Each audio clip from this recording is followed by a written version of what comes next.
Tu dis.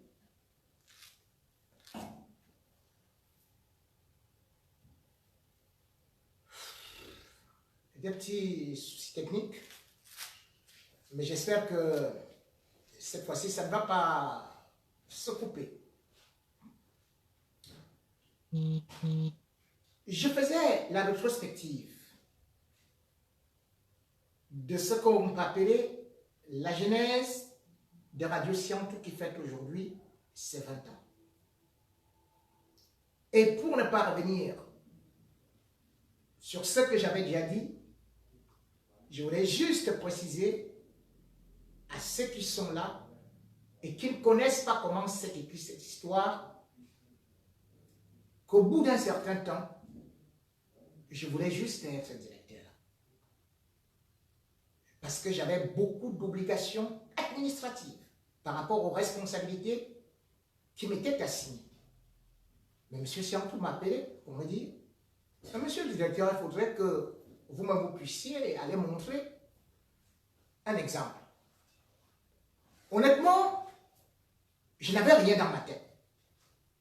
Je n'avais rien programmé dans ma tête. Et c'est là où subitement, je lui ai dit, dans ce cas, je vais créer un programme. Il me dit, oui, il faudrait donc voir quel programme tu pourras créer. Je lui ai dit, j'ai déjà créé. Il me dit, comment ça? Je lui ai dit, je vais faire une émission qui va s'appeler Congrès Show. Il m'a dit, voilà, mais c'est original. Et quand il m'a dit, qu'est-ce qu'il y aura dans le menu de Congrès Show? Je lui ai dit, effectivement, ce serait comme le Congrès. Une émission de divertissement, une émission d'information, une émission satirique, une émission culturelle. C'est comme ça donc que j'ai créé Congrès Show. Et le Congrès Show est né, couvrant une rubrique qui était là pour dénoncer toutes les tares et métastases qu'on voit aujourd'hui au Cameroun. J'avais commencé à lancer le cri d'alerte par rapport à la corruption. Surtout qu'à cette époque-là, Maître Akelemuna, étant président de Transparency International, se plaignait déjà et tirait l'alerte, donnait l'alerte en disant on est en train de foncer droit au mur. Les gens volent beaucoup dans ce pays. Dans mes investigations, et à partir des éléments que j'avais donc, mon coup franc s'adressait d'abord aux détourneurs de fonds, à ceux qui commettent les malversations, à ceux qui étaient des sangsues et qui créaient l'hémorragie dans les caisses de l'État. Telle était la ligne éditoriale de Congrès Show. Le Cameroun ayant gagné 2 fois d'affilée le prix de pays le plus corrompu au monde décerné par Transparency International, j'ai cru que Congrès Show et particulièrement l'émission Coup franc, la rubrique Coup franc qui était écoutée par le chef de l'État en rediffusion à 20h30, qu'elle allait tirer des conclusions pour pouvoir arrêter des grands bandits, revenir à la moralisation, puisque son credo quand il accède au pouvoir, c'était rigueur et moralisation.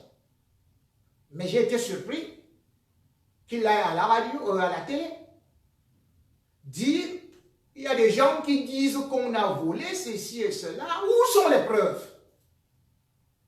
J'étais donc mis dominé par le chef d'État camerounais.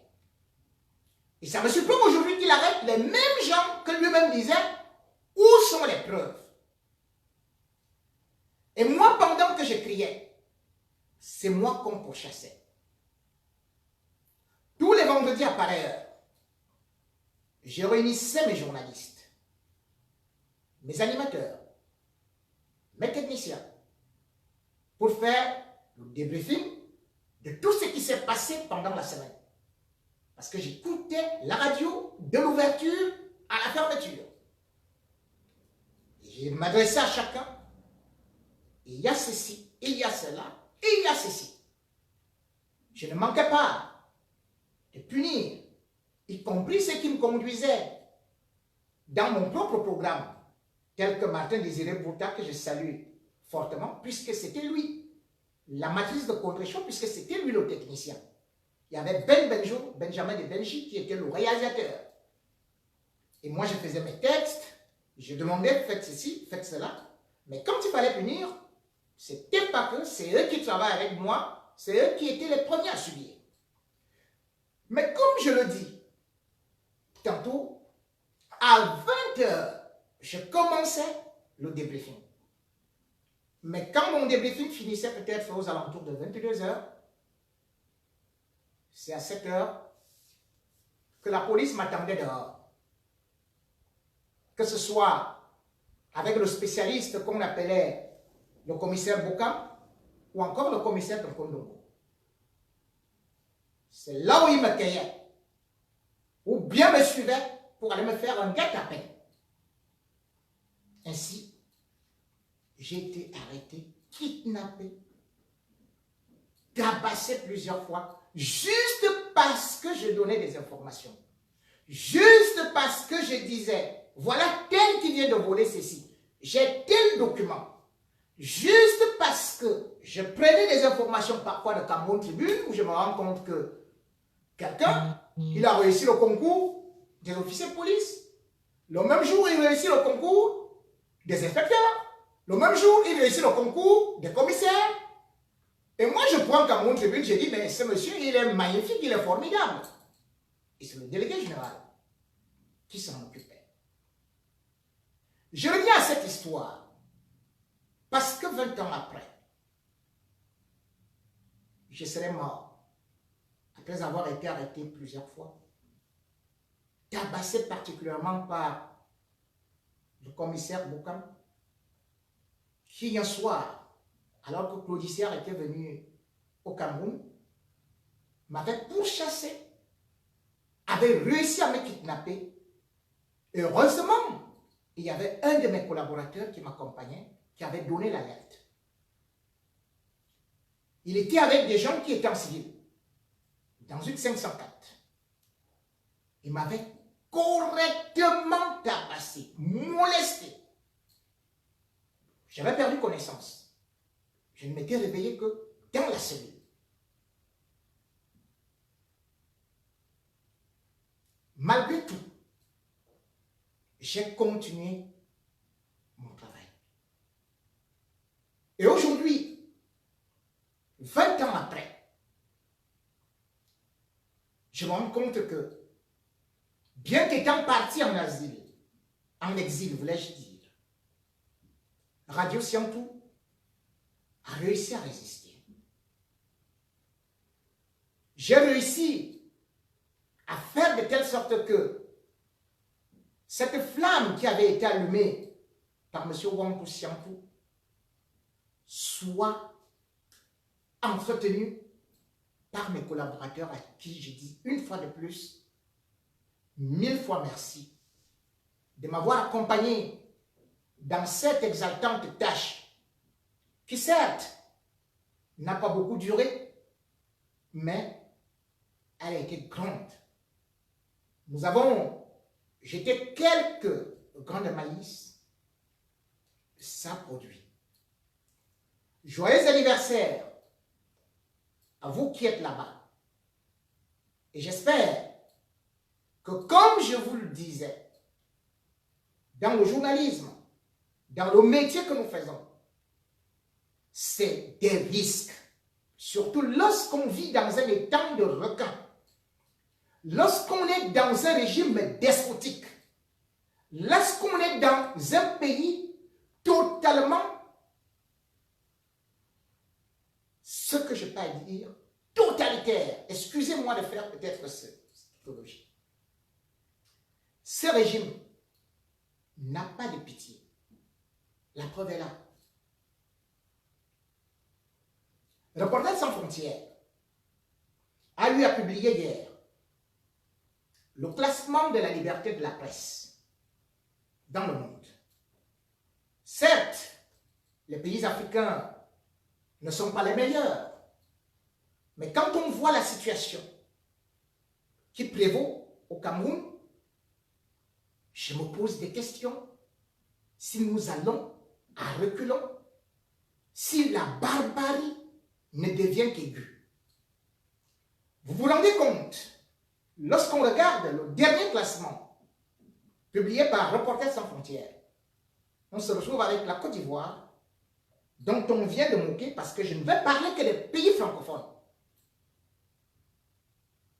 La Côte d'Ivoire a eu 20 points de plus.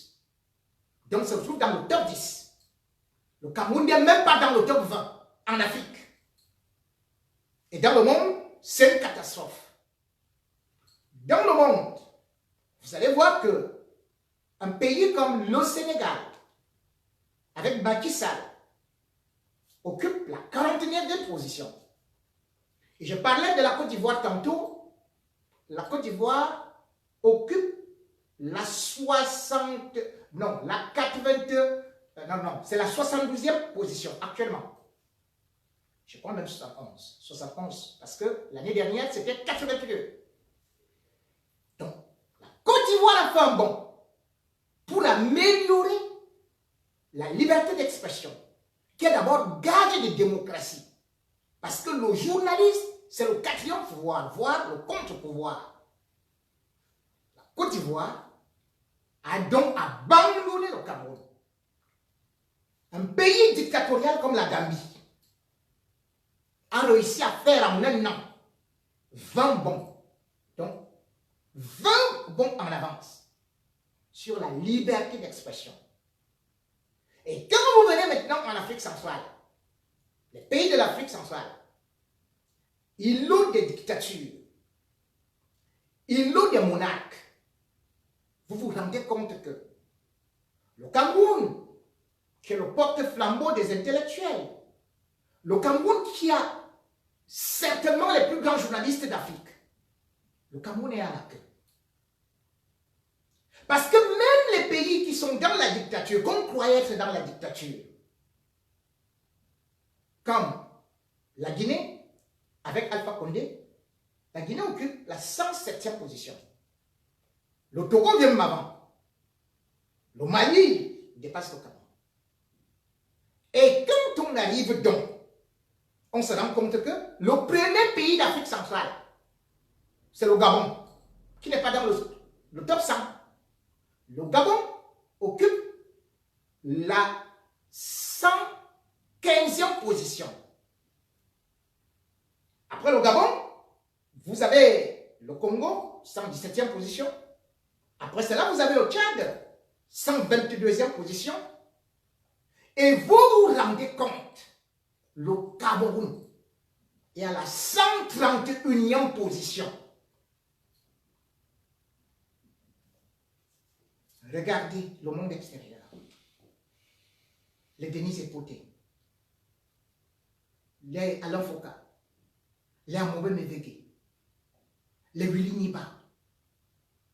Mais c'est la crème du journalisme. Regardez les journalistes talentueux qui sont au Cameroun.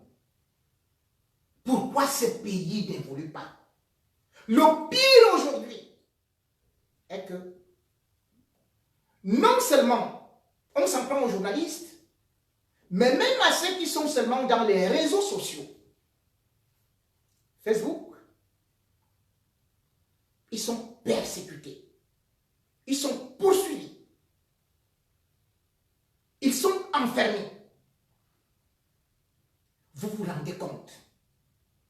Un fou écrit sur un mur: si Biya blague, moi Dieu, je ne blague pas. Je dis bien un fou. Et le régime Biya envoie arrêter un fou. Ils arrivent avec le fou au commissariat. Un fou qui se balade nu, pieds nus, que tout le monde connaît depuis. Un dépravé mental. Quelqu'un qui mange dans des poubelles. On va avec lui dans un commissariat. Et la question qu'on pose au fou, qui t'a demandé de venir insulter le chef de l'État? Déjà, le chef ne sait pas, le fou ne sait pas de quoi est-ce qu'il s'agit. Et c'est un de leurs collègues qui me rapporte l'information. Le fou dit, j'ai insulté quel chef d'État? On dit, mais Paul Biya. Et le fou lui a demandé aux enquêteurs, je le connais, il me connaît. Et on demande au fou de donner le nom, sinon il va rester en cellule. Il a fallu qu'on publie sur les réseaux sociaux que le fou était déjà mort, et tout, pour qu'on se débarrasse du fou rapidement. Regardez donc un pays où on arrête des fous. Hier, une blogueuse, un peu célèbre, de par ses fans, a été arrêtée au Cameroun. Je crois, on l'appelle souvent Fleur de Lille. Certes, elle fait dans des clashs, mais qu'on aille au Cameroun l'a kidnappée hier et qu'on lui dise d'aller croupir en cellule sans plainte ni rien, en disant tout simplement qu'elle a insulté la mère du chef de l'État. Ce que d'ailleurs, elle n'a pas fait. Puisque j'ai demandé à mes relations d'enquêter sur ce qui se passait, on retire son passeport. Et qu'est-ce que le procureur présente comme argument? Une de ses vidéos où elle faisait un direct sur Facebook, où elle conseillait à la fille du chef de l'État, vraiment, Brenda, est-ce que c'est normal que tu fumes comme ça alors que tu es la fille du chef de l'État?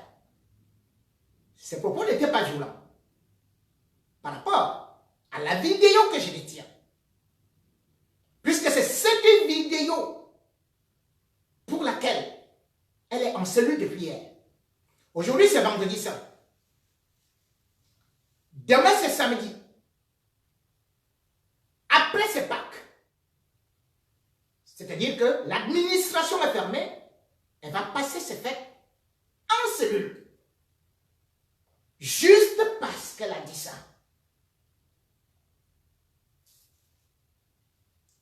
Moi, quand je vois de telles choses, je dis, que ce soit Staline, que ce soit les pires dictateurs que j'ai pu connaître, je n'avais jamais vu un tel acharnement. Où on prend le passeport d'une femme qui est française, on la met en cellule, on l'humilie, on met les mains partout, dans ses fesses, partout. Et on filme.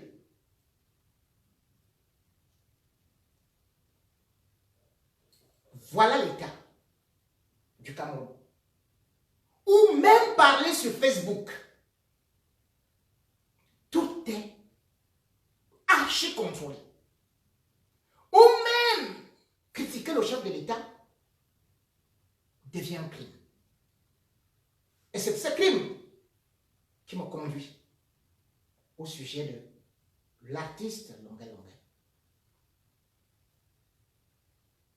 Beaucoup aujourd'hui ont regardé la vidéo de Longuet Longuet. J'ai vu des railleries, j'ai vu des commentaires désobligeants, rapetissants.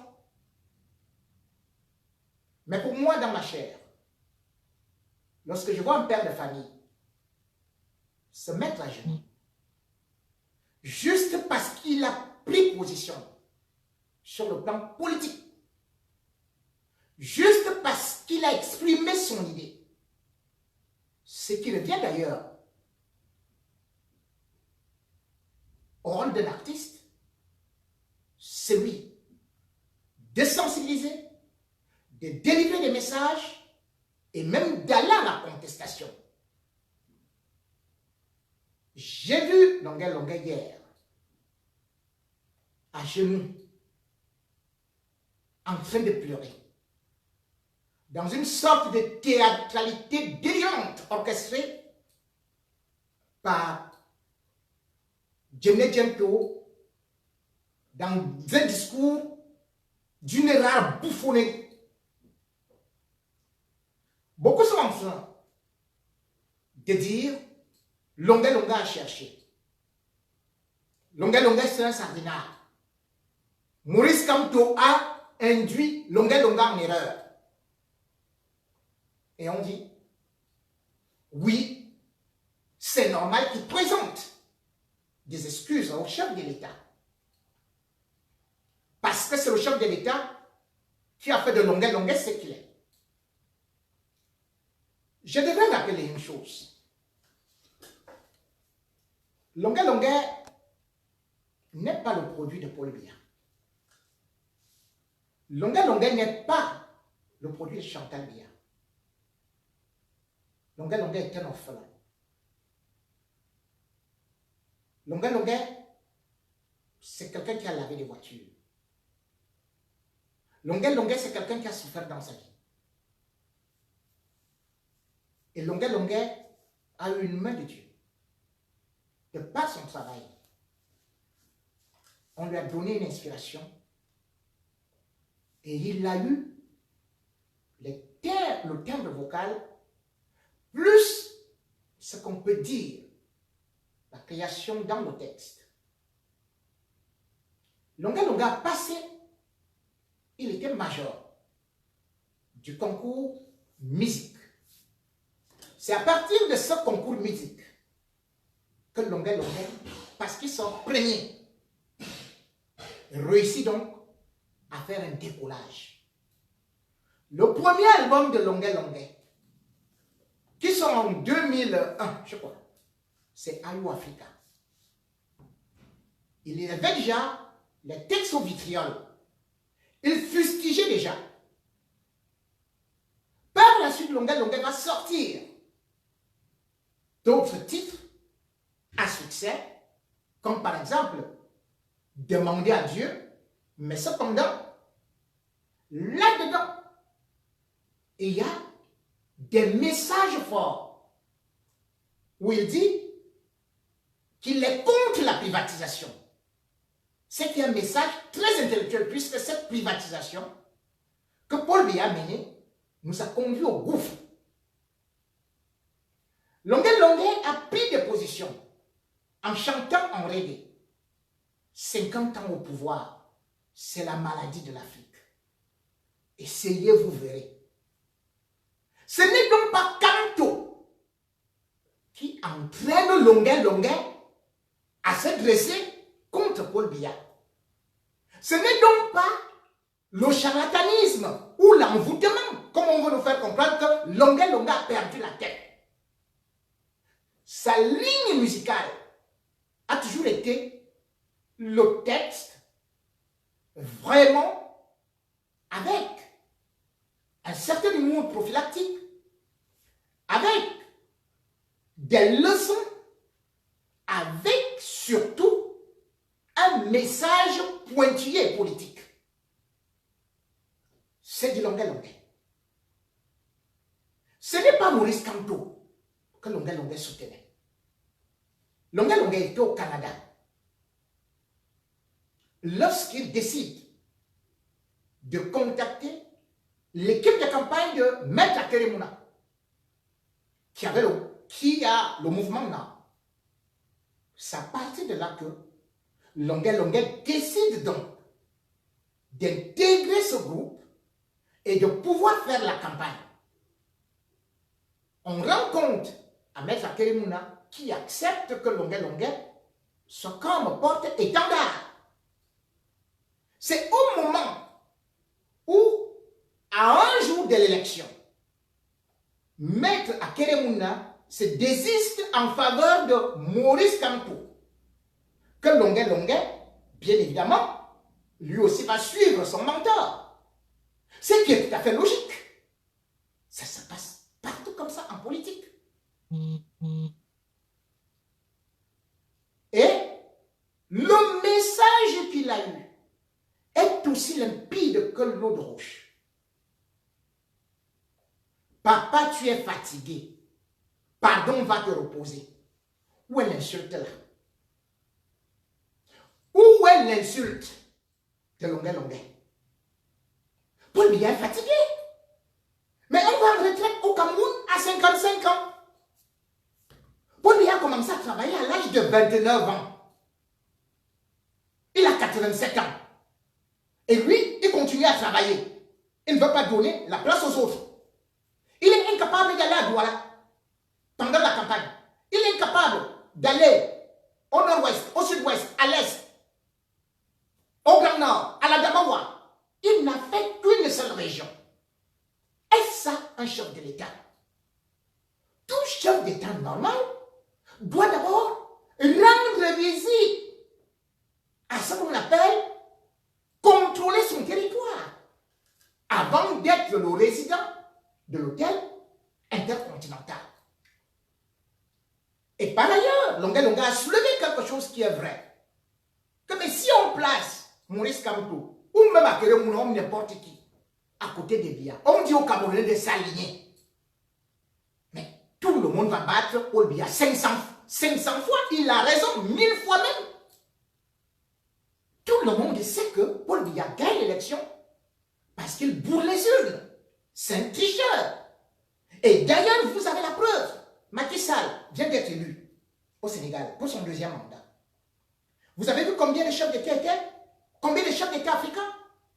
Vous avez vu que Donald Trump, toute l'Union européenne, tous les grands pays lui ont adressé des félicitations. Qui a adressé les félicitations à Paul Biya? Qui était à sa prestation de serment?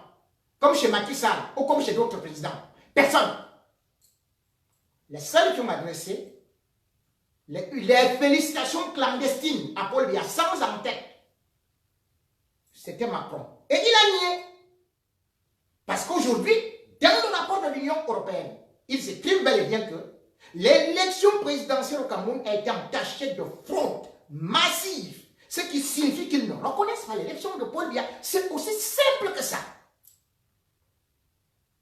Alors, beaucoup disent que Longuet donc est en train de jouer au théâtre. Non. Ce qui s'est passé est trop grave. Le 2 avril 2019,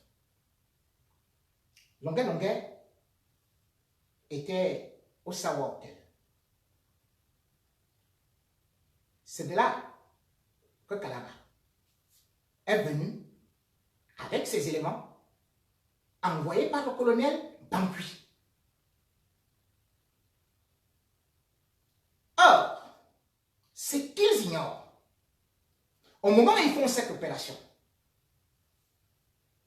un de leurs était déjà là-bas. Il n'était pas content de cette opération. Et c'est lui qui a filmé toute la scène que j'ai envoyée à la Fédération internationale des droits de l'homme. On prend Longuet, on le racle.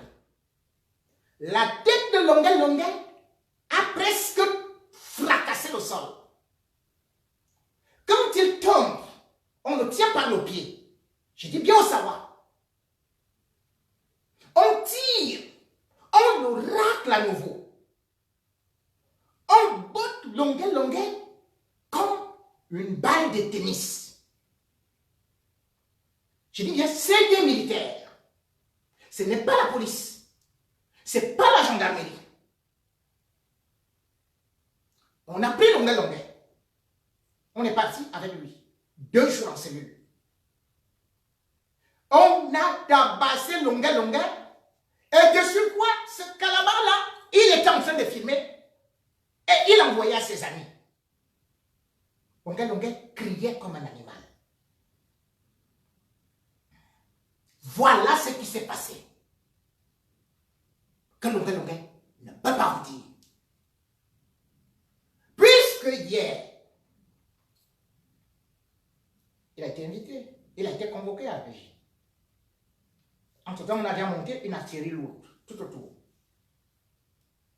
C'est là où les menaces sont claires. Fusil posé à table. Où on lui dit, si lui, il ne peut pas prendre les dispositions pour présenter des excuses, c'est terminé.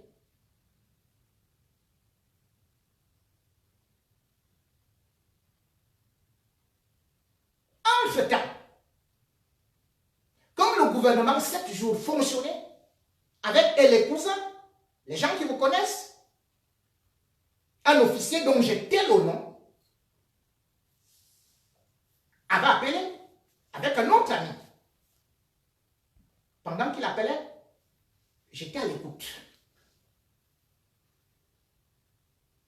Quand il faisait cette intimidation, à longueur que nous avons reçu l'autorisation de définir. Donc je ne sais pas, la seule chose que tu dois faire, c'est d'aller te mettre à genoux pour demander pardon à Paul Biya et Chantal Biya. Voilà comment Longuet démarre. Il va au village. Il court. C'est là qu'il va trouver, dans la panique, les Tchénichento. Tout ça a été bien organisé. Parce qu'on voulait l'humilier. C'est l'homme fait qu'une star, un homme respecté dans la culture, quelqu'un qui représente les emblèmes de la République, qu'il se mette à genoux pour dire, au milieu de la poussière, pardon papa Paul Biya, pardon maman Paul Biya. Entre-temps, il était déjà chez le gouverneur. Le gouverneur lui avait déjà fait le même chantage. Mesdames et messieurs, ce que nous vivons, c'est du stalinisme. C'est une politique hitlérienne où toute personne qui dit non, qui est dans la dénonciation, la protestation, doit subir répression, humiliation, prison, camp de concentration. Et c'est ce que j'ai dit. Non. Quand vous voyez Longuet pleurer, qu'il voudrait voir ses enfants grandir, vous ne savez pas ce que ça veut dire. Parce que c'est quelqu'un que je connais. Quand Longuet était en prison,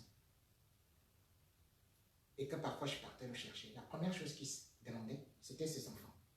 Il s'occupait de ses enfants étant en prison. Il disait, comment va bébé Diamant?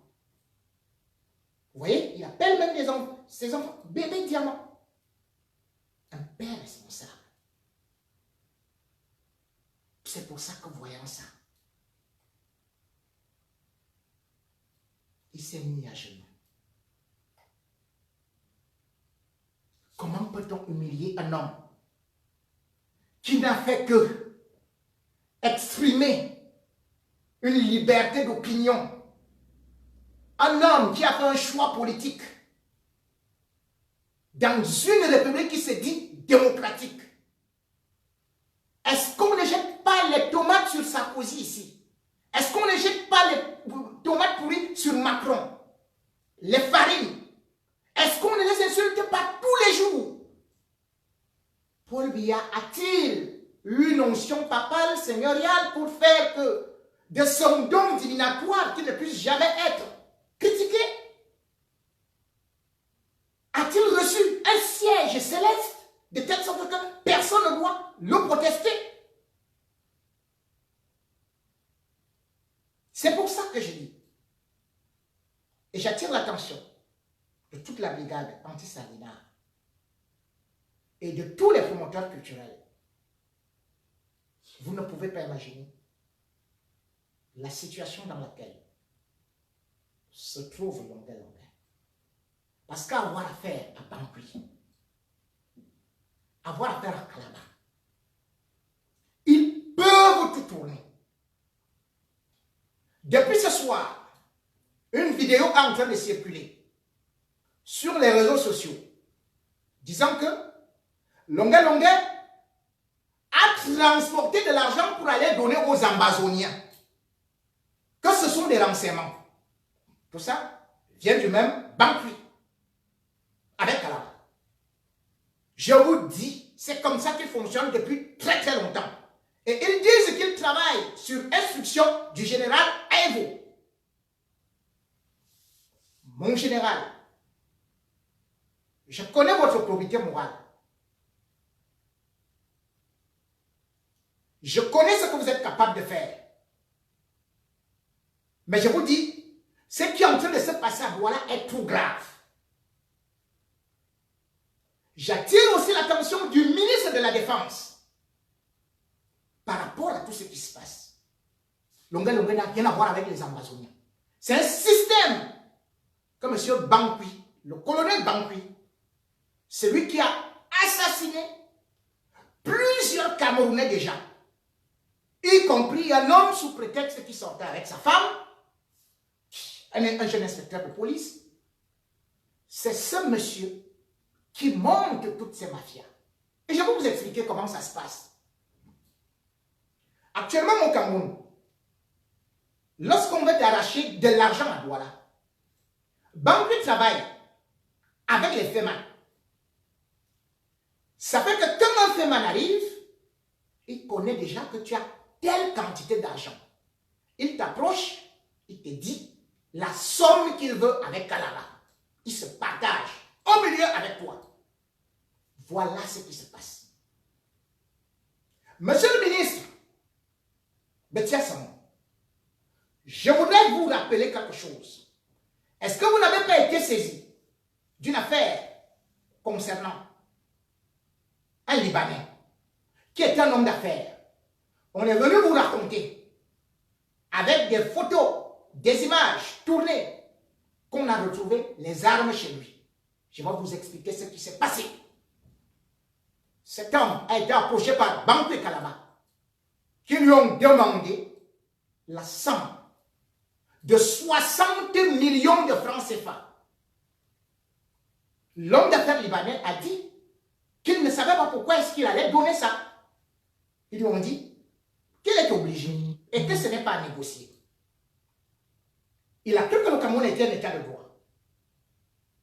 Mais monsieur le ministre, puisque vous connaissez cet homme, on vous a apporté, c'est-à-dire que Bangui, ils sont partis cacher les armes chez le monsieur et ils sont repartis filmer pour vous dire, voilà, le monsieur a bel et bien des armes, c'est lui qui alimente les Ambazoniens. À partir de là, vous vous êtes retiré. Vous avez laissé que cet homme aille en prison. Il a fallu l'intervention du gouvernement libanais pour qu'il soit libéré. Il n'est plus au Cameroun. Est-ce que vous connaissez ce que ça veut dire le Liban? Quand vous vous débarrassez des Libanais dans un pays, est-ce que vous connaissez la force de leur apport en ce qui concerne l'IDE? C'est-à-dire que les investissements directs étrangers, regardez ce qu'ils font en Côte d'Ivoire, regardez ce qu'ils font dans tous les autres pays. Les voilà que vous êtes en train de chasser. Moi, je parle avec des preuves. Et il y a 3 anglophones qui se trouvent en prison. 3 hommes d'affaires qui ont été approchés par le même Bangui et Kalaba. Ils ont demandé combien? 100 000. Les 3 gars ont dit, on n'en a pas. Ils ont dit aux gars, eh bien, sachez que nous, on sait que vous êtes partis faits, donc on doit avoir 100 millions. Ces gars-là ont dit, mieux nos femmes vont rester avec cet argent. On préfère aller mourir qu'on nous taxe d'Ambazoniens. Donc, derrière le mot ambazonien est Boko Haram et le trafic d'armes. On publie une vidéo, on vous envoie ou on balance sur Facebook. Comment Longué peut aller traiter avec les Amazoniens? Longué a toujours été, même en spectacle, tout le monde le sait depuis. Quand il a de l'argent, même après avoir fait un concert en Europe, ou quelque part, Longué sort de l'argent, qui a été un faroutage, et il montre ça, il montre des liasses. Comment Longué subitement est devenu ambazonien? C'est de la même façon que Aya Bin Paul a été accusé d'être ambazonien. Maintenant, vous êtes en train de détourner une histoire où vous avez humilié Longué. Où vous êtes en train de vouloir l'assassiner, l'emprisonner, le ridiculiser. Et vous transformez déjà ça en ambazonien. Alors que tout le monde sait ce qui se passe. Monsieur le ministre, et aussi monsieur le général Aïvou, je vous pose une question. Savez-vous comment JPS est mort? Jean-Pierre Sarr. Savez-vous? Demandez donc à vos deux bourreaux. Demandez si Jean-Pierre Sarr n'avait pas demandé de l'argent. Ce jour-là, il était au Sawa. Qu'on lui apporte de l'argent. Demandez la suite de l'affaire. Comment peut-on avoir dans une armée des gens qui se comportent comme des cow-boys, des gens qui se comportent comme les Dalton? Comment peut-on avoir des roublards sous le képi de Nabar, sous le képi de grands braqueurs, mais qui utilisent les attributs de la République pour intimider les autres? Oui. Vous allez éteindre Longué. Vous allez lui dire de faire même d'autres vidéos pour peut-être venir aussi contredire même ce que j'ai dit. Mais moi, j'ai des éléments. Ce que vous ne savez pas. J'ai des éléments. Parce que tout ce que vous faites, comme je vous ai dit, la bastonnade de Longué à l'hôtel, je l'ai en vidéo. La bastonnade de Longué en cellule, là où on l'a amené, je l'ai. Et c'est dans des mains très expertes. Comme je vous ai dit, c'est à la FIDH. Et dans un autre endroit. Quel Cameroun voulons-nous? Quand on dit aujourd'hui, oui, Longué a cherché. Mais c'est comme s'il était le premier. Qui se rappelle de l'affaire de la Lapiro de Mbanga? Les Camerounais ont la mémoire courte. Comment est-ce qu'on a assassiné la Lapiro de Mbanga? Pourquoi on ne raconte pas cette histoire? D'aucuns se mettent là, sur Facebook, pour dire « Ah, qu'est-ce que Longué peut faire au régime? On a peur de rien, et tout, et tout, et tout. » Pourquoi le régime a eu peur de la Lapiro de Mbanga? En 1991, la Lapiro de Mbanga, qui a commencé à avoir son succès en 1985, c'est lui qui crée le front pour la libération de Pius Ndiaye et Célestin Monga. Voilà comment est-ce que la Lapiro de Mbanga, Ndingamani, va mettre le régime dans des difficultés parce que, de par sa musique, avec le pidgin, de par ses dénonciations, de par sa façon de faire que les foules soient en transe, la Lapiro de Mbanga a commencé à inquiéter le régime. Et en 2007, M. Paul Biya se décide à transformer, à violer la Constitution Parce que la constitution de 96 que Paul Biya lui-même avait taillée sur mesure disait que le chef de l'État ne peut faire que 2 mandats de 7 ans. Quand tu vois que ça finit déjà, il se décide à violer à nouveau la constitution. C'est là où l'apéro de Mbanga sort un morceau dont le titre est Constitution constipée. On arrête l'apéro de Mbanga.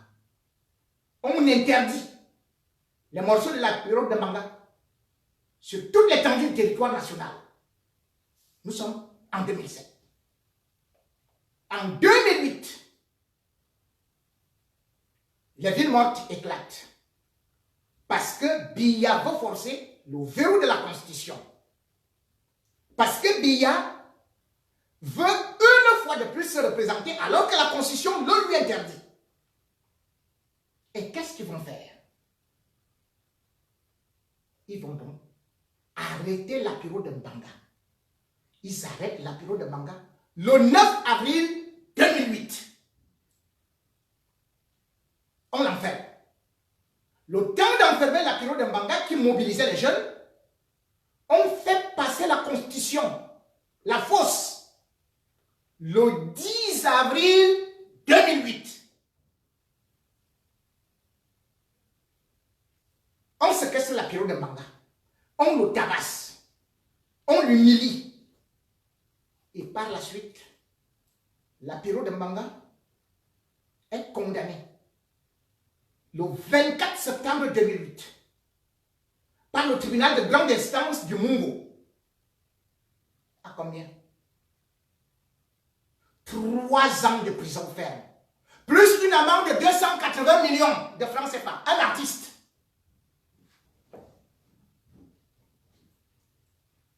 Voilà. On conduit l'apéro de Mbanga à la prison de Diobel. L'apéro reste à la prison de Diobel. Quand on voit que l'apéro veut déjà sortir, donc en 2011, on empoisonne l'apéro. Il commence à avoir des ballonnements. Il commence à avoir des vertiges. Et cela, on va dire, c'est la typhoïde. L'apéro de Mbanga sort le 8 avril 2011 de la prison. Il arrive chez lui, il s'affale. Néanmoins, les gens attendaient que l'apéro de Mbanga, puisqu'il était toujours d'une célébrité, on avait déjà calé des dates pour lui. Il est venu ici, il a fait quelques concerts en France, en Belgique, en Suisse, puis il est allé aux États-Unis. Quand l'apéro de Mbanga repart, parce que l'apéro de Mbanga avait écrit un livre étant en prison, Mort programmée d'un combattant encombrant. Ce livre n'a jamais été publié. Aucun éditeur n'a voulu courir le risque. L'apéro arrive. On envoie Fauchivé. Fauchivé envoie ses policiers voir l'apéro. Que s'il continue, on va l'abattre. On invite l'apéro de Mbanga à Yaoundé. Nous sommes déjà en 2012. L'apéro de Mbanga arrive en 2012 en disant qu'on veut le dédommager. La transaction doit être faite par un certain Ekane Anissé, qui dit qu'il est opposant là, et Tchaké. L'apéro est logé à l'hôtel Montferry. Il attend 1 semaine, 2 semaines. Et après, il n'a plus rien à manger. Il est obligé de rentrer à Douala. Quelque temps après, le régime fait publier que l'apéro de Mbanga a pris 25 millions et que c'est Fauchivé qui les lui a donné. Voilà comment est-ce qu'on a tué l'apéro. Le peu de gens qui avaient du crédit, les peu de gens qui lui accordaient du crédit, de la sympathie, ont cru qu'ils ont été trahis par l'apéro de Mbanga. Or, c'était un coup monté par le régime. Comme on monte le coup de Longuet actuellement. Et c'est comme ça que l'apéro, il va quitter l'hôtel Montfébé sans payer sa facture. Il s'est enfui. Quelqu'un qui avait, quand vous prétendez que vous lui avez donné 25 millions, où est parti cet argent? Pourquoi il est incapable de payer ne serait-ce qu'une facture? Entre-temps, l'apéro moisissait. Et en mars, au mois de mars, il y a un commissaire qui s'est présenté devant la maison de l'apéro avec un PA. Il a tiré 3 coups de fusil en l'air pour dire que c'est comme ça qu'il allait tuer l'apéro. Raison pour laquelle l'apéro quitte le Cameroun avec sa femme et ses 5 enfants. Malgré tous les traitements qu'il a pu subir, l'apéro n'en pouvait plus. L'apéro est finalement mort le 14 mars, le 16 mars 2014, avant de mourir. Moi, j'avais rencontré l'apéro ici à Paris, peut-être 6-7 mois avant sa mort. Il me disait, c'est fini. Il m'avait dit, ce pays, je m'en vais me reposer. Il m'a dit qu'il ne pouvait plus tenir.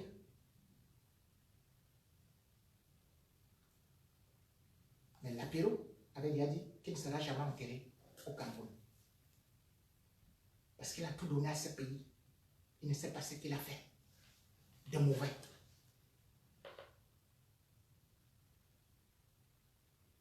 Tout juste parce qu'on reprochait à l'apéro d'être célèbre, d'avoir eu à supporter Guy John Fundi à une certaine période, on a décidé de l'éliminer. Voilà l'histoire de l'apéro. Il a été incinéré à Buffalo, à New York, le 28 mars 2014. Une grande mémoire de notre musique. Tué par ces sanguinaires, juste parce qu'il a voulu exprimer, il avait voulu exprimer son opinion. Juste parce qu'on avait peur de ses paroles. Ceux qui disent que, qu'est-ce qu'on a peur de quoi? Longuet c'est qui? Ou machin, ou j'ai pourquoi est-ce que machin et tout. Mais si ces gens n'avaient pas peur de moi, pourquoi est-ce qu'on me tabassait comme j'ai commencé en introduction? Pourquoi est-ce que chaque fois on envoyait des militaires ou des policiers m'attraper des gendarmes? Comme en Colmesson, le jour où ils m'ont amené là-bas, c'était peut-être plus de 20 personnes qui marchaient sur moi. Donc, l'apéro a été assassiné de cette façon. Vous voulez des exemples? Depuis que Biya arrive au pouvoir, il n'a fait qu'écraser les artistes, même des femmes. Vous connaissez l'histoire de Koko Ateba? Koko Ateba était ce qu'on pouvait dire notre Myriam Makeba. Koko Ateba est parti du Cameroun pour aller enregistrer en Côte d'Ivoire. Elle revient de là-bas avec un succès. Elle passe partout. Elle était numéro 1 dans tous les hit parades. C'est comme ça que le régime de Yaoundé, Paul Biya, demande qu'on invite Koko Ateba. Parce que c'était un festival d'avant 20 mai. Ça devait être le 13 mai 1988. Ce spectacle-là était présenté de bonne mémoire par Alain Béni. Et c'est Ambroise Oundi qui était le chef d'orchestre. Parce qu'à l'époque, il y avait encore l'orchestre national que Aïdjo avait laissé. Donc c'est la CRTV qui devait accompagner Coco Ateba. On a vu Coco Ateba. Elle vient chanter 2 morceaux. Au moment où elle veut partir, on lui dit de meubler parce qu'il y a le chef de l'État et tout et tout et tout. La jeune fille prend le téléphone, se met à chanter un truc de sa mère. Une mélodie traditionnelle que tout le monde connaît. Où il y a une complainte d'une femme qui demande l'enfant. Coco Ateba rentre dans son hôtel. C'est déjà la police qui lui dit, fais gaffe. Tu as offensé le chef de l'État et sa femme. Coco Ateba reprend la route pour aller à Douala, là où elle habitait. Quand elle arrive à Douala, elle reçoit un coup de fil du commissaire spécial qui lui dit, il faut venir te présenter ici. Coco Ateba est arrivé. Après on lui dit, nous avons reçu une note de Yaoundé demandant qu'on t'amène sous bonne escorte. Voilà comment le commissaire spécial de Douala, avec ses éléments, met Coco Ateba dans la voiture. Ils arrivent dans la voiture. Ils se retrouvent où? Au Sénère, chez le commissaire Biaka. En un temps, 2 mouvements. On lui dit, voilà, on a reçu des instructions que tu as eu à offenser la première dame. Donc, le chef d'État est très fâché, et la première dame est très fâchée, et on ne sait pas pourquoi est-ce qu'on t'a relâché. On l'envoie d'abord au commissariat de Kondongo, mais là-bas, il n'y avait pas de cellule, donc on l'a fait dormir sur un matelas. Après, on enlève Coco Ateba de là, direct, on l'a conduit en prison.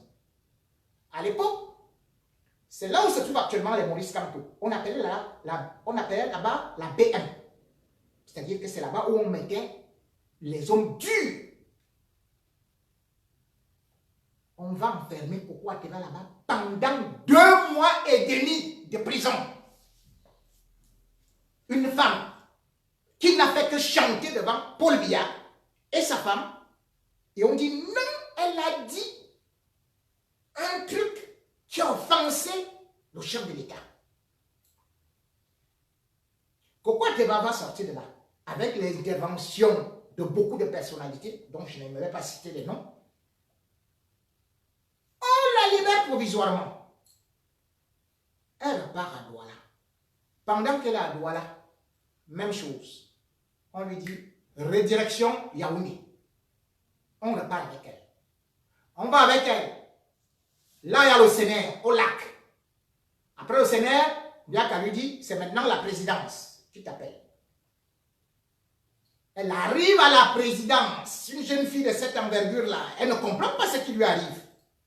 Et qui elle va trouver? Elle va trouver le directeur de la sécurité présidentielle. À l'époque, c'était le grand tueur Milo Modjo. Le seul qui a été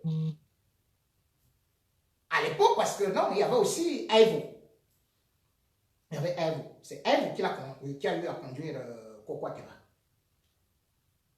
Evo qui est maintenant le général là, dont je parlais tout de suite. Et donc j'interpelle. Parce qu'au moins lui, il est l'une des rares personnes qui avait réussi à respecter Coco Ateba. Il est l'une des rares personnes à avoir été humain et avoir dit qu'est-ce qu'on veut finalement à cette jeune fille.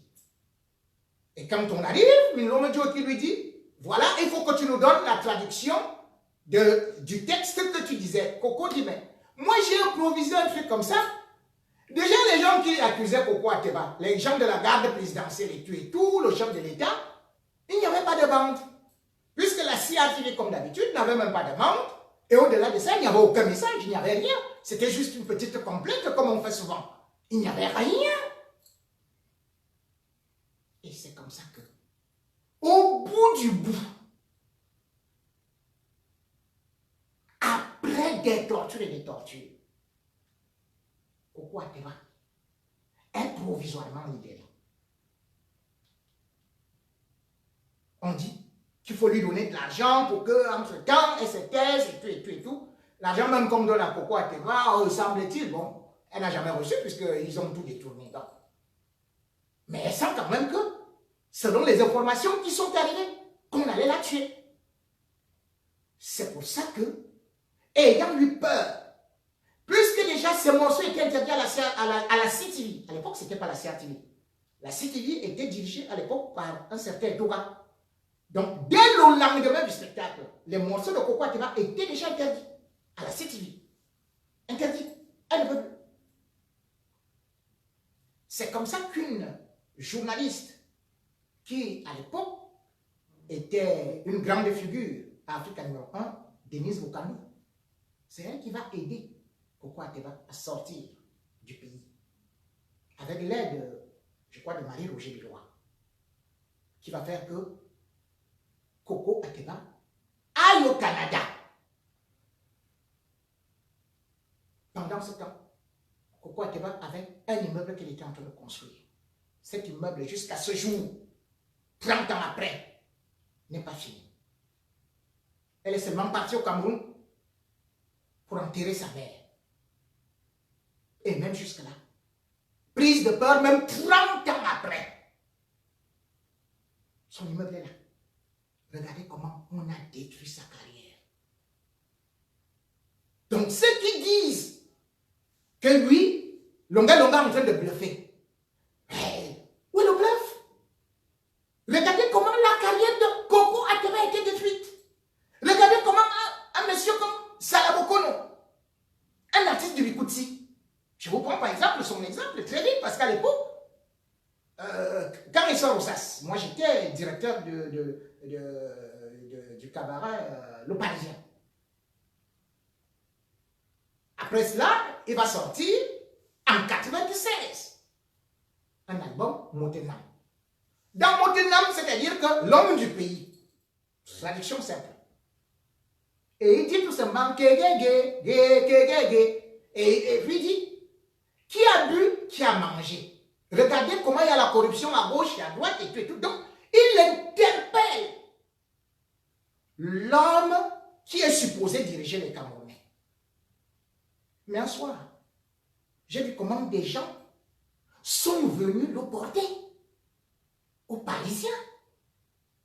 Ils étaient avec des gros blousons noirs dans les voitures de la gendarmerie. C'est comme ça. Ça veut dire que les pieds ne touchaient pas le sol. On le tapait devant les gens. On est parti avec lui. C'est comme ça que la carrière de Salbokono était morte. Jusqu'à ce que je mets un défi. Quiconque peut me dire où Salbokono a été enterré. Dans le néant absolu. Donc, je suis surpris. Quand c'est aujourd'hui Longa que les gens sont en train de dire, je peux vous citer des artistes et des artistes qui ont été torturés par ce régime. Vous voyez par exemple Richard Bona, il ne peut pas venir au Cameroun. Juste parce qu'il n'a pas été d'accord avec le régime, on lui dit, ok, tu ne mets plus pied, sa mère meurt, il ne peut pas venir, enterrer.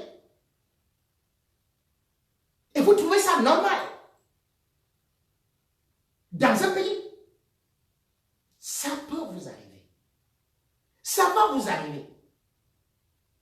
Parce que comme je disais à l'époque, quand ces gens veulent t'humilier, ils t'humilient à fond. Moi, je me souviens, quand ils ont dit qu'ils voulaient m'humilier, vous savez comment ils ont procédé? Chez moi, ils ont coupé l'eau. Ils ont coupé l'électricité. Avec interdiction de travailler. Et quand je reviens de la prison, ils m'ont aussi demandé. Déjà, première des choses, il fallait aller demander, me mettre à genoux devant Famondongo, ministre de la Communication. La CRTV devait me filmer. Et on devait diffuser comment est-ce que je demande pardon. J'ai refusé. Ils sont passés à l'étape supérieure. J'avais créé un journal qu'on appelle Coup Franc. Ils ont suspendu. Interdit de vente. J'ai créé Starmaniac. Ils ont suspendu. Je ne savais plus quoi faire. Et par la suite, j'ai eu l'idée de sortir une cassette. Cette cassette, il était interdit de la vendre. Les coups francs suspendus, de la langue pendue. Je me suis mis à vendre des cassettes de façon ambulante et clandestine pour pouvoir vivre. Je sors de la prison. Monsieur Jean-Marie Atanmebala m'appelle dans sa maison pour me soumettre exactement à l'épreuve à laquelle est actuellement soumise Longuet Longuet. Il me dit, tu vas écrire une lettre d'excuse. Je lui dis, mais comment ça? Monsieur le ministre, il me dit, mais c'est comme ça. Tu dois présenter les excuses au chef de l'État. Je dis, mais le chef de l'État n'est même pas là. Et au-delà de ça, moi, je dois quand même demander à l'État qu'on m'a mis en prison pour rien. Il me dit, le chef de l'État n'est pas là. Il a tapé la poitrine pour me dire, c'est moi le chef de l'État. Ce jour-là, je lui avais dit, vous pouvez vous retrouver de l'autre côté. Les commissaires Marguerite Consort et tout, qui travaillaient avec les faux-chivés, y compris faux-chivés lui-même, ils se sont retrouvés où? Dans la merde. Moi, on m'a torturé. On a voulu que je m'humilie. On a voulu que moi aussi je pleure comme vous avez vu Longuet Longuet pleurer là. J'ai dit jamais. C'est un ministre du régime. Parce que ce régime-là, comme je le dis, c'est pas tout le monde qui est très mauvais dedans. C'est seulement que les mauvais sont nombreux et ceux qui sont un peu bons, ils peuvent quand même te dire à côté, franchement, mon fils, ce pays c'est fini pour toi. Et lorsqu'ils me l'ont dit, que si je restais là, c'était la mort. C'est là où une autre personnalité a eu à m'aider, en me cachant d'abord chez elle. Avant que je trouve comment sortir de ce pays où exactement j'ai subi la même chose que Longuet Longuet. Je n'avais pas de passeport. Longuet Longuet n'a pas de passeport. Donc pour vous dire que la première des choses qu'on fait au Cameroun, on enlève le passeport parce qu'ils savent eux-mêmes que le Cameroun, tout Camerounais qui est à l'intérieur est un prisonnier. Je n'avais pas de passeport. Je ne pouvais pas sortir. Mais Dieu merci. J'ai réussi à garder ma dignité. J'ai été torturé. Mais j'ai dit, je ne vais pas céder. J'aimais aussi mes enfants. Mais aucun de mes enfants n'a fait un collège public ou une école publique au Cameroun. C'était interdit. Puisque j'étais un paria. J'étais obligé de les mettre dans des établissements catholiques et autres. Donc, quand ce régime te tient, ils inventent des histoires. Ils te créent des problèmes. Ils te coupent ce qu'ils appellent les vivres. Et ils te font pleurer devant les gens. La première des choses, comme disait Prudhomme, c'est le respect de la dignité humaine. Comment peut-on aller avec Longuet Longuet à ce niveau-là? C'est Diené Dionto qui aujourd'hui dit « Je suis un artiste d'État, mais je vais ramener Longuet Longuet, mets-toi à genoux ici et demande pardon. » Longuet Longuet se met à genoux, mais si tu es un artiste d'État, mais Diené Dionto, mais va donc avec Longuet Longuet chez le chef de l'État. C'est pas au milieu de la poussière. Demande l'audience. Et au-delà de ça, au-delà de quelques déclarations des greffins qu'on sort, si Diené Dionto lui-même, qui dit qu'il est musicien d'État, qu'est-ce qu'il a? Diené Dionto, on se connaît. Qu'est-ce que tu as? Rien du tout. Qu'est-ce que ce régime t'a donné? Ton dernier album, c'est débroussailler le cultivateur. Ce n'est que ça que les Camerounais connaissent. Je devais être peut-être en classe de 4e. Me voici vieux. C'est la même chanson. Tu pouvais bien produire. Si c'est le régime, si tu étais ce que tu appelles un artiste d'État, on devait te produire, te donner des salles de spectacle, faire ceci et cela. Si vous vous retrouvez là, c'est parce qu'il y a que vous soyez dans cet état. Que vous soyez ces esclaves. Dans tous les pays au monde, les artistes sont respectés, comme les journalistes. Dans tous les pays au monde, les artistes sont les créateurs des œuvres de l'esprit. Dans tous les pays au monde, les artistes vivent de leur art. Quel artiste camerounais vit aujourd'hui de son art? Regardez Petit Pays. Petit Pays a refusé, lui également, de faire la campagne du RDPC. Il a sorti un titre que les Laurent et ses consorts qui croyaient être ses amis n'ont pas aimé. Mais c'est au moment où Petit Pays, au Djega Hotel, déclare qu'il veut rejoindre à Keremouna pour sa campagne. Il y avait des gens du RDPC là. Il arrive à Douala. Une moto fonce sur lui.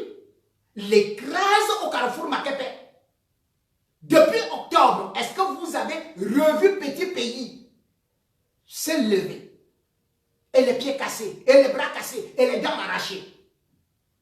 Et quand on maîtrise, c'est lui qui est venu cogner Petit Pays, qui a foncé sur lui, sans pas. Ce sont les forces de sécurité camerounaises qui ont disparu avec ce monsieur, jusqu'à aujourd'hui. Donc toi, Djené Djento, aujourd'hui tu ne vis pas de ton art. Parce qu'il n'y a pas de société de droit d'auteur. Quand vous dites que Longuet doit remercier le chef de l'État, Paul Biya. Mais est-ce que l'État du Cameroun appartient à Paul Biya? Mais non. Si Longuet avait ses droits d'auteur, il ne demanderait jamais un centime à Paul Biya. Longuet se retrouvait en prison. Ses musiques passent à gauche et à droite. Mais c'est l'État camerounais qui a voulu régenter le droit d'auteur à travers le ministère de la Culture. À l'époque, lorsque Sambende est arrivé, déjà Manu Dibango est arrivé, ils ont essayé d'assainir le droit d'auteur. Ça n'a pas marché parce que c'est toujours le régime qui ne veut pas que les artistes camerounais progressent. Et maintenant, quand Sambende est arrivé, Sambende, à travers la CMC et tout, payait aux artistes à chaque répartition les 5 millions, les 3 millions.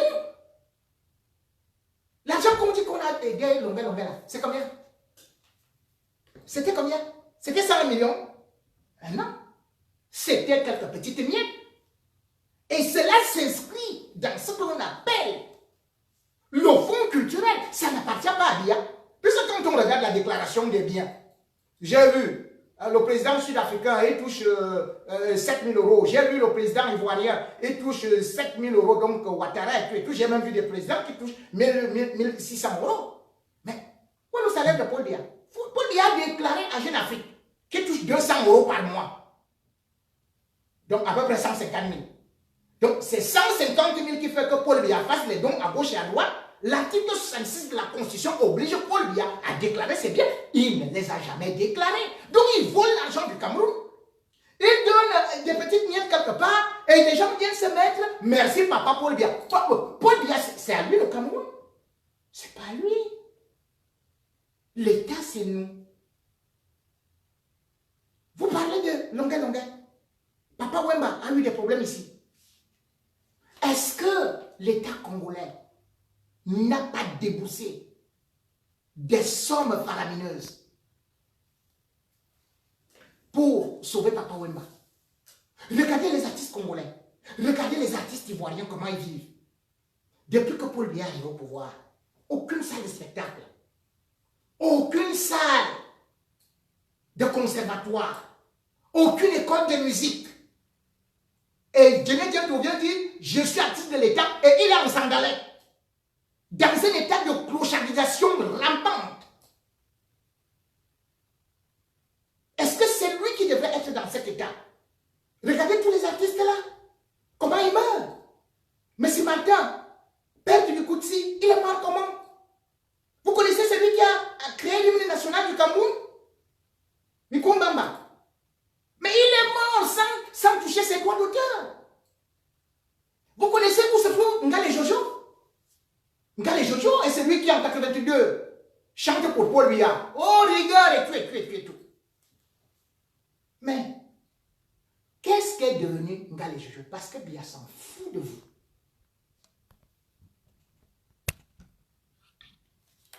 Il s'en fout de la culture. Il s'en fout des artistes. Quand vous voulez aller chanter au palais, on vous donne 500 000. Pourtant, moi, j'étais au Cameroun. Les contrats, il y a eu le Mumba. Quand Christian va venir me voir pour négocier ces contrats-là, c'était les 15 millions. Quand un artiste étranger arrive. Mais aujourd'hui, vous, il n'y a rien. Longuet devrait être soutenu, tout comme Valsero. Au moment où ils ont un tel problème, au lieu de venir t'aligner avec qui Mambo, Davis Mambo, pour dire que vraiment Longuet, moi-même je ne t'ai plus reconnu, ce que tu as dit là n'était pas bon, mais c'est pas possible. Même Yannick Noir s'est opposé à Sarkozy ici. Vous dites ce qu'il a dit n'est pas normal. Et vous lui faites répéter ça à qui l'a invité. Donc, quelqu'un qui s'oppose, qui s'interroge, qui veut les conditions, qui veut l'amélioration de la démocratie et les conditions de vie. C'est quelqu'un qui a invoqué. C'est vous là, qui êtes avec des grosses culottes, pieds nus, dans la boue là. C'est vous qui êtes les vrais artistes. Donc, on a déjà eu beaucoup de succès. Et la musique, si on ne vous respecte pas, sachez que ça inspire du respect. Beaumarchais disait, au commencement, il y avait la musique. À la fin, il y aura la musique. Comment vous ne parvenez pas à comprendre cela? Lorsque vous rabaissez à ce niveau, peuple camerounais, ne laissez pas tomber Longuet. Longuet peut avoir tous les défauts comme nous tous. Mais c'est quelqu'un qui a été courageux.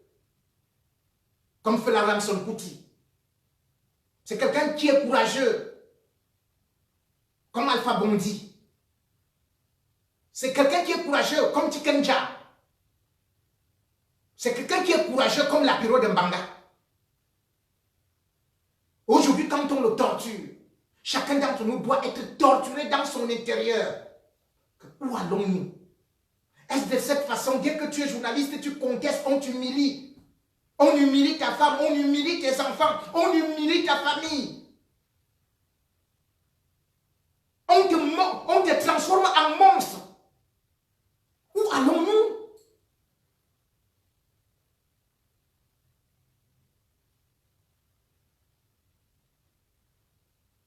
Que tous les artistes le sachent. Amadou Ahidjo n'avait jamais voulu vous voir dans cet état de déliquescence matérielle, dans cet état de parasitage financier, dans cet état de loubar, dans cet état de lignard, dans cet état de toukar. Mais il a voulu faire de la musique et des artistes camerounais le sommet du sommet. Mobutu avait pris Manu Dibango, qui à l'époque jouait avec Kabassé en Belgique. Il est parti avec lui au Zaïre parce qu'il savait que la musique est comme le sport. C'est-à-dire, la musique, c'est ce qu'on appelle les ambassadeurs d'un pays. Et c'est pour ça qu'en 1972, Manu Dibango, lui, est était produit par Ahidjo, qui a fait les fleurs musicales du Cameroun. À l'époque, Ahidjo avait construit une maison à Eboalotine. À l'époque, Ahidjo recevait Talla André Marie qui a chanté Je vais à Yaoundé, Yaoundé la capitale. Paul Biya, incapable de recevoir Talla André Marie, qui a été reçu par des chefs d'État étrangers. Et vous dites, parce que vous mettez un petit paille là, vous dites, artiste d'État, vous êtes quel artiste d'État? Vous êtes artiste d'État, T-A-S, dans les ordures, les abîmes. La nullité absolue. Montrez ce que vous avez bien fait. Montrez les festivals. Montrez les salles de spectacle. Quand vous dites aujourd'hui, mon cher ami Djene Djento, que je m'en vais prendre le passeport de Longué Longué à Yaoundé. Mais le passeport de Longué Longué n'est pas à Yaoundé. Le passeport de Longué Longué est à Douala, chez le gouverneur. Sauf, comme j'ai fait le direct là, il peut envoyer après à Yaoundé. Mais je vous dis, il est à Douala.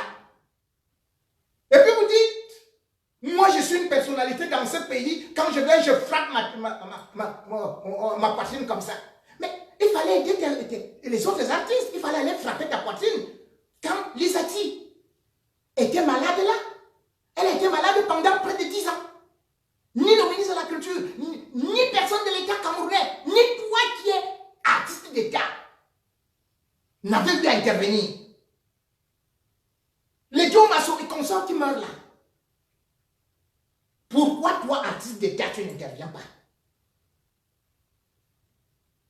Donc il faut seulement chanter les louanges de Biya. Après vous allez retirer le passeport qui revient à longueur de droit. On ne peut pas retirer le passeport à quelqu'un. Et quand, finalement, on va vous dire, oh, le Cameroun n'est pas un état de droit, vous allez dire, oh là là là là là là, le monde entier nous en veut, la France veut nous déstabiliser, les États-Unis veulent nous déstabiliser, la Belgique veut nous déstabiliser, tel veut nous déstabiliser, oh vraiment les Français, et tout, et tout, et tout. Et c'est là où on voit toute la foultitude de trigots qui vont avec des yeux affacés et des vestes à l'envers réciter un testament diabolique pour dire que oh oui, la France veut nous déstabiliser, nous sommes un pays souverain. Mais ce sont les mêmes aujourd'hui qui sont tout contents de dire que oui, un député français, la France nous soutient devant le Parlement européen. Parce qu'il y a eu une femme qui s'est levée pour dire le Cameroun, oui, c'est vraiment un état de la stabilité et de ceci et tout et tout. La science récite ça. Tout le monde récite ça. Ce n'est plus que la France ne doit pas se mêler des affaires du Cameroun. C'est maintenant que la France a bien parlé. Voilà au moins les gens qui réfléchissent. Et quand vous dites que la France maintenant réfléchit, vous ne vous posez même pas la question. Qui a donc parlé au profit du Cameroun? Elle s'appelle Dominique Bildt. Vous connaissez qui est-ce? La femme qui a eu à parler là, Dominique Bildt. Elle est députée de l'extrême droite, donc du Front National. Les gens qui détestent les étrangers et les Noirs. Voilà donc là où Paul Biya va verser de l'argent du Cameroun dans le parti de Marine Le Pen. Et Dominique Bildt, qui est né à Nancy, c'est ce qu'on appelle dernière des députés de sa classe. Puisque d'ailleurs, elle a été condamnée par le tribunal de l'Union européenne, du Parlement européen, dernièrement. C'est-à-dire que c'est un jugement qui a été confirmé. Qu'elle est escroc et qu'elle doit rembourser 40 000 € pour ce qu'on appelait les emplois fictifs des parlementaires. Elle était assistante parlementaire. Et elle ne travaillait rien. Et son chef même, lui-même, il a été condamné pour abus de confiance. Son immunité a été levée. Donc voilà des bandits. Son immunité a été levée depuis juin. Parce qu'il a été condamné en 2017. Et là, pour les nouvelles européennes, elle doit se présenter avec le parti de Marine Le Pen, où elle est 4e sur la liste. C'est-à-dire qu'elle ne va même pas passer.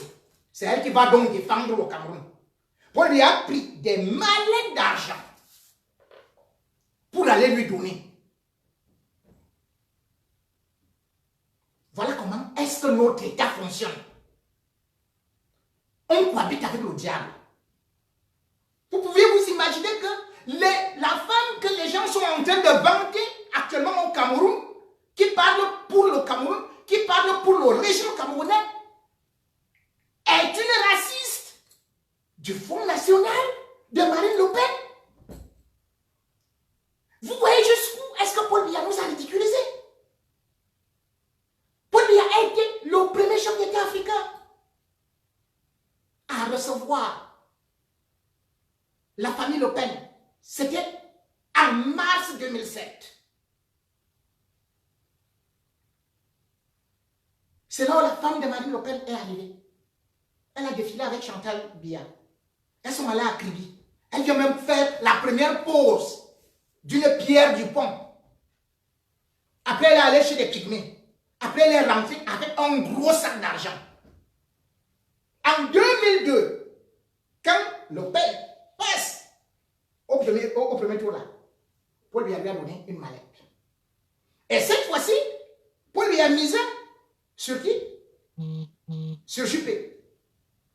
Juppé ayant été éliminé, il a pris une autre mallette pour aller maintenant miser sur Fillon. Fillon étant éliminé, depuis et lui, on dit, misons maintenant sur Marine Le Pen, c'est elle qui va prendre. Échec. Voilà pourquoi est-ce que Paul Biya a d'abord eu beaucoup de temps pour pouvoir se mettre à la page avec Macron. Tout notre argent passe par la corruption des agents français. C'est maintenant que vous avez donc la preuve.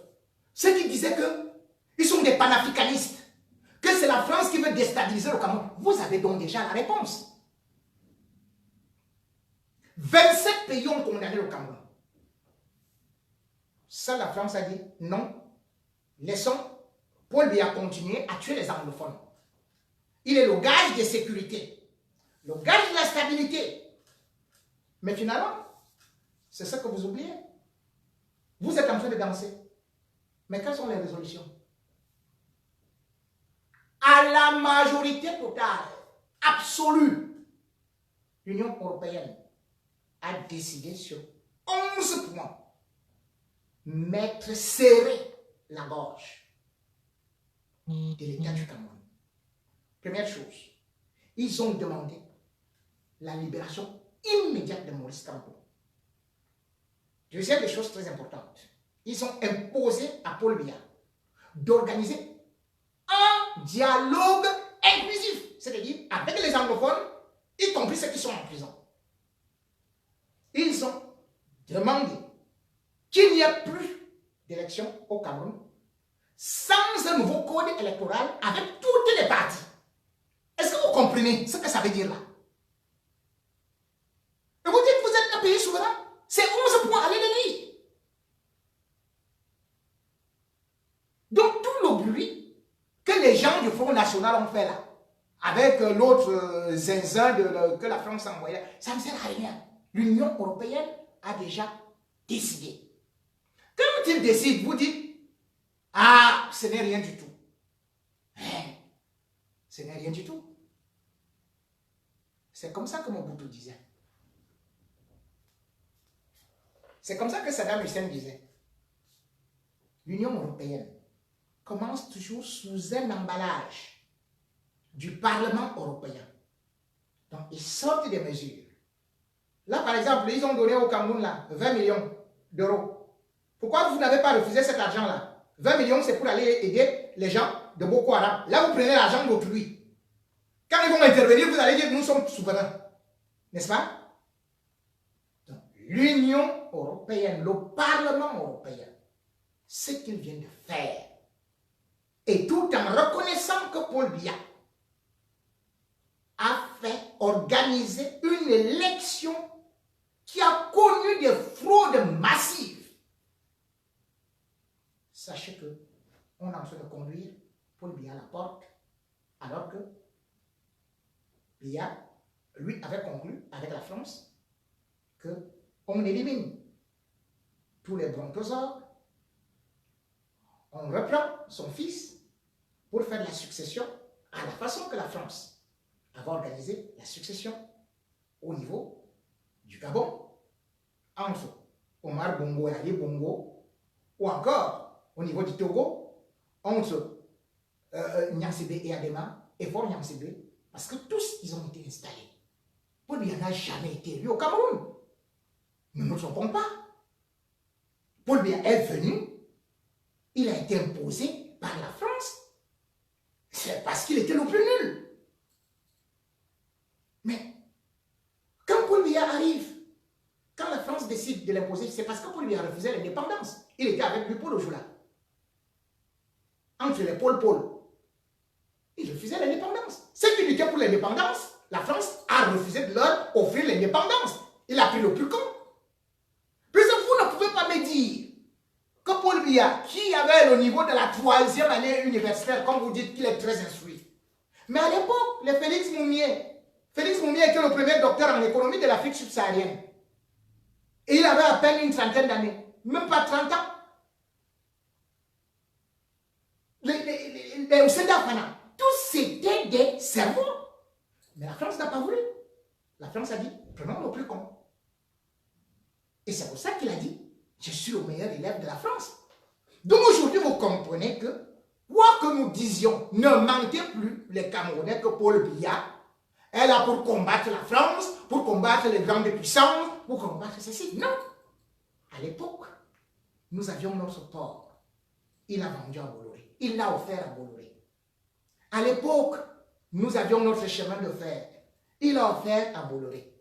À l'époque, nous avions nos palmeraies. Il a offert cela à Bolloré. À l'époque, nous avons nos sociétés de télécommunications. Il les a offerts à Orange et tout le reste. Tout ce qu'on avait, il a offert. Le pétrole, les machins et tout. Et la députée de la France se lève devant le Parlement européen pour dire la guerre anglophone, c'est pour la lutte des matières premières et surtout le pétrole et tout que les grandes puissances veulent en avoir. Mais qui utilise le pétrole du Cameroun? Mais ce n'est que la France. Donc comment elle peut raconter une telle connerie? Passéiste. Quelqu'un qui veut vous sauver. Si elle voulait sauver le Cameroun, elle n'avait qu'à dire que bon, à partir de maintenant, nous devons abandonner le pétrole du Cameroun, nous devons abandonner les armes du Cameroun, nous devons abandonner le gaz du Cameroun, nous devons abandonner le bois du Cameroun, nous devons même faire que l'Afrique sorte du franc CFA. Mais elle se lève pour dire, il faut laisser Paul Biya continuer à tuer les anglophones parce que c'est les extrémistes ou c'est les islamistes. N'oubliez pas, la guerre d'indépendance au Cameroun, l'armée française a tué plus de 400 000 personnes. N'oubliez pas que cette guerre qui a déclenché, les États-Unis, toutes les puissances, ont dit qu'il fallait dialoguer. Seule la France a donné les armes au Cameroun pour aller tuer les anglophones. N'oubliez pas que Gilles Thibault est le seul ambassadeur. L'autre va arriver, il va aussi se mettre au même travail. Puis il a dit, je suis le meilleur élève de la France. Donc il faut que vous assumiez, vous les panafricains. Ne dites plus que oui, Paul Biya est un panafricaniste. Il n'a jamais lutté pour le Cameroun. Il travaille pour les intérêts de la métropole. Il n'a rien à voir avec notre pays.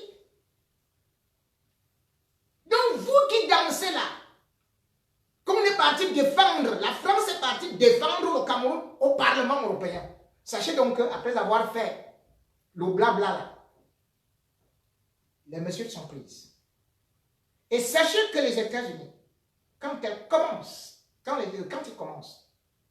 à vous visser, on coupe le robinet à gauche, on coupe à droite, après les petites sanctions arrivent, après d'autres sanctions arrivent, et tout et tout. Qu'est-ce qui a de passé? Monsieur Biya a nous proposé un dialogue comme un père de famille. Qu'est-ce qui a poussé M. Biya à prendre les armes contre les Camerounais et à faire que les gars se mettent à la résistance? Cette guerre nous conduit d'un coup. On n'a donc pas pu gagner, puisque vous voyez que toutes les puissances aujourd'hui disent vous ne pouvez pas gagner la guerre. Vous serez contre le monde entier. L'Union africaine a condamné le Cameroun. 2 fois l'Union européenne vient de condamner le Cameroun. Human Rights Watch vient de condamner le Cameroun, peut-être 5 fois déjà. Le Commonwealth a déjà condamné le Cameroun. Les États-Unis ont déjà condamné le Cameroun. Mais attendez, soyons sérieux. On va faire quoi là? On sera contre le monde entier et on va s'en sortir. Sous les embargos et tout et tout. C'est comme ça. C'est comme ça que vous imaginez ça. Même Kadhafi qui était très fort n'a pas pu. Hein. Ce n'est pas l'armée camerounaise qui peut combattre une grande puissance. Hein. Il faut que vous le sachiez. Voilà les résolutions qui sont prises. Il faut les respecter. Il n'y a pas l'état de droit. Qu'est-ce qui a à garder Maurice Kamto en prison? Vous gardez Maurice Kamto en prison. Vous dites qu'il est venu détruire les ambassades en France. Vous ne portez pas plainte en France. Vous partez le condamner au Cameroun. Mais on condamne quelqu'un et on porte plainte à l'endroit où il y a eu délit. Mais c'est la règle la plus élémentaire du droit. L'Union européenne, le Parlement européen, les États-Unis vous disent qu'on ne peut pas juger Maurice Kamto, Albert Zongan, Pende Koka et tous les autres au tribunal militaire. Mais vous vous dites que nous allons les juger là-bas. Mais on marche la tête en bas. Vous dites que vous allez faire le bras de fer contre la communauté internationale. Vous avez dit quelqu'un, vous dites que vous êtes dans un état de droit. Avec votre justice là.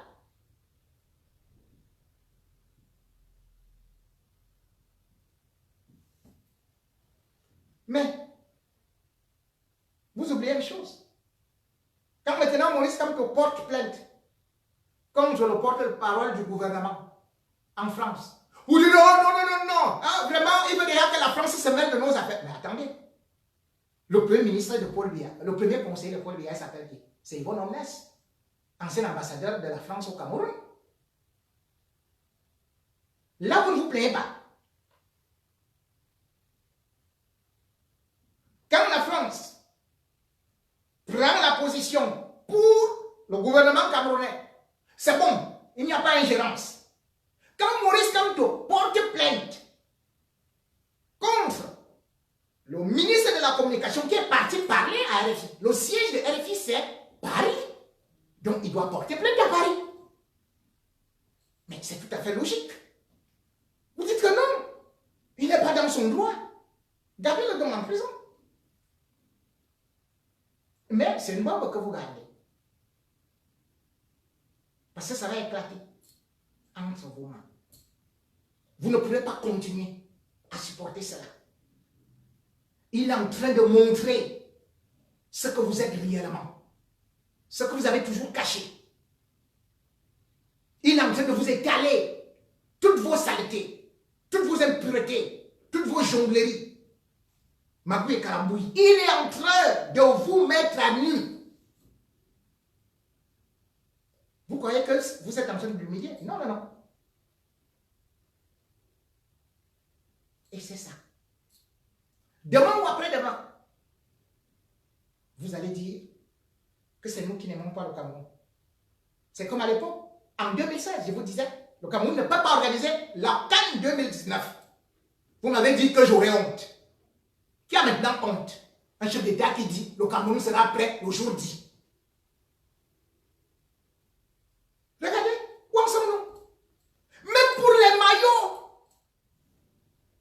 il faut demander à la France. Les maillots des Lions. Et ils sont contents.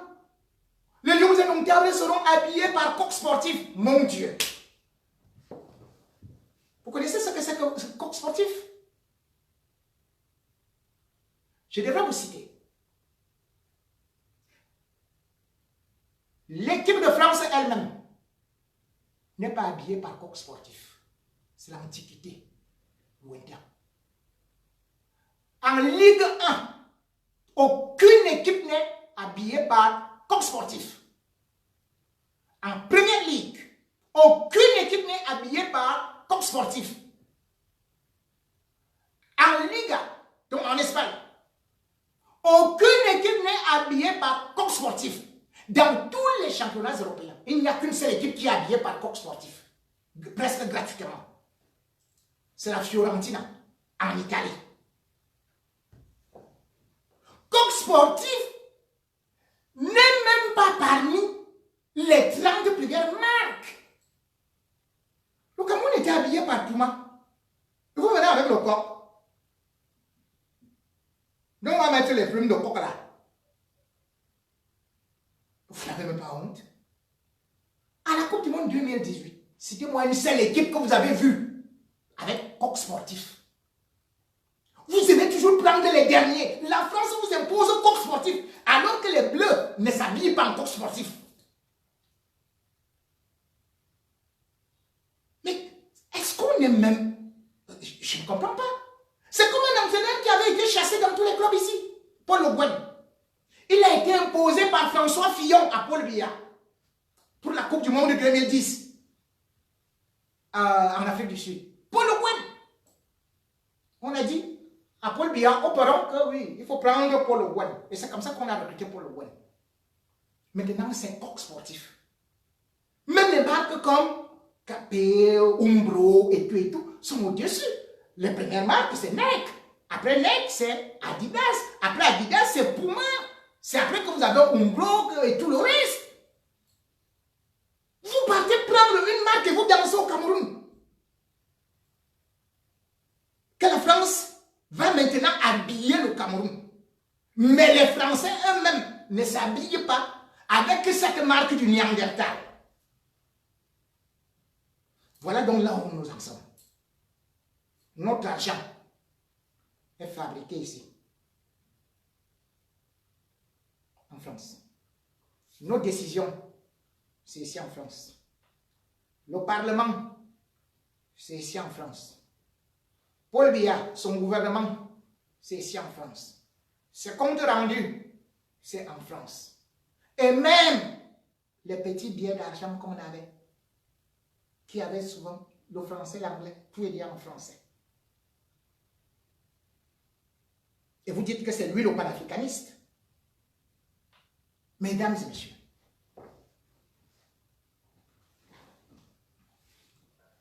face à l'incompétence du régime,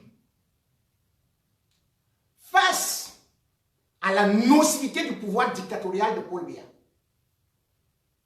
face à l'incapacité de résoudre la moindre crise, face à la guerre, la déstabilisation et le sous-développement chronique dans lequel Paul Biya nous a plongé, face à notre indépendance que nous avons perdue, face au tribalisme qui a été sémé par le régime Paul Biya, face à la tribalocratie et surtout au népotisme qui ont été institués par le régime Biya et qui aujourd'hui est condamné par la communauté internationale ne seront pas comme des aveugles, comme des moutons de panurge, qui, conduits par un hypermyope, dès qu'ils tombent dans le ravin, eux tous ils y tombent. Laissons Paul Biya aller seul dans sa tombe. Vous, hommes d'armée, regardez ce qui s'est passé en Algérie. Vous, hommes d'armes, regardez ce qui s'est passé au niveau du Soudan. Croyez-vous que Paul Biya est plus puissant que celui-là? Non, c'est qu'un général. Paul Biya ne sait même pas marcher. Il n'a fait aucune formation militaire. Et vous traînez. Compaoré était un homme en tenue. Le peuple et l'armée ont décidé de le virer. Sachez que quand Biya partira, si vous n'aurez pas agi vite, à temps, si vous continuez à nous soutenir, c'est vous qu'on va récupérer dans les caniveaux, comme on a récupéré le gouverneur de Béchir. Sachez que c'est vos enfants qui vont subir, comme ceux de Mobutu, comme ceux des cadres de l'armée de Mobutu, comme ceux des enfants des ministres de Mobutu. Vous ne pouvez pas être contre le monde entier. Paul Biya est déjà écarté. Le Cameroun évolue selon les conventions internationales et se doit de les respecter. Nous ne sommes pas un État de Mars, nous ne sommes pas un État de Neptune, nous ne sommes pas un État hors de la planète Terre. Nous sommes un État appartenant à l'ONU. Nous sommes obligés de respecter les conventions internationales. Nous sommes obligés de nous plier aux décisions de la communauté internationale. Parce que ce sont les traités internationaux qui sont supérieurs aux traités nationaux. C'est pour ça que je vous dis. Il est temps, tout comme aux artistes, tout comme le peuple camerounais, n'ayez pas peur. Il est temps de pouvoir demander ce changement, de l'exiger avec le cœur.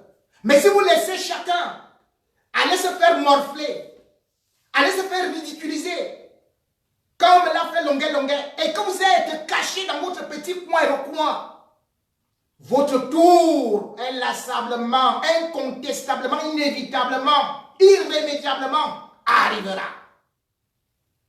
Et vous pleurerez seul à chaudes larmes. Les fourmis, ensemble, tout comme les termites, réussissent à creuser un tronc de baobab.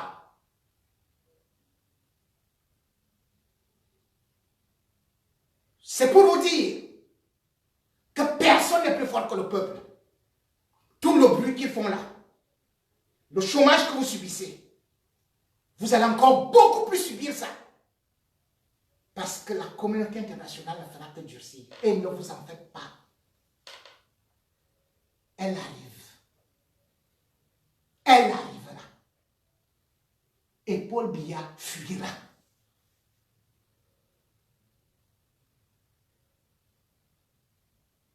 Vous qui m'avez écouté,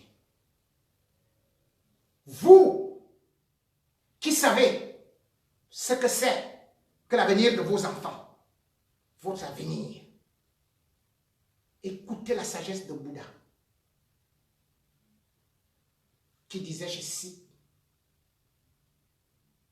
la seule chose qui est constante au monde, c'est le changement. Merci.